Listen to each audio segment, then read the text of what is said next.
Coming షూన్ శవాల్ survey అమ్మా. ఇప్పుడు వచ్చారేంటి? Elections అయిపోయినాయి కదా. తెలిసిపోతుందిరా.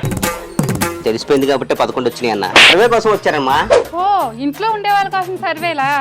మీ ఇంట్లో ఎంతమంది ఉంటారమ్మా? నేను కాలేజ్కి వెళ్ళే బాబండి. ఈ మధ్యనే యాక్సిడెంట్ అయింది. యాక్సిడెంట్ పోయాడా?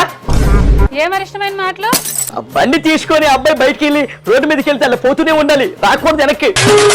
అంటే అలా జీవితంలో పైకి రావాలని చెప్తున్నాడు అన్న, మళ్ళీ అలా ఇంటికి రావద్దని. మా ఆయనండి. ఉన్నారా పోయారా? అంటే ఆఫీస్కి పోయారా అని అడుగుతారండి. అంతే. లేదండి, ఆ స్ట్రోక్ వచ్చింది. ఈ మధ్యనే స్టంట్ వేయించాం. ఈ వయసులో స్టంట్ చేస్తారమ్మా? ఏంటమ్మా ఇది? మెల్లిగండి, మళ్ళీ ఆ స్ట్రోక్ వస్తుంది. మీరు అలాంటి ఇంట్లో మాకండమ్మా, ఇంకా గట్టి కొడతాడు అన్న. డాక్టర్ ఏం చెప్పారు తల్లి? జాగ్రత్తగా లేకపోతే 2-3 నెలల్లో కష్టం అన్నారండి. 3 నెలలేనంటరా. కమింగ్ షూట్ శవం రాసుకో. మీరు మార్నింగ్ వాకింగ్ చేస్తారా? చేస్తానండి. 3 నెలలు ఆగలేను, గొడవలు రెడీ చేయి.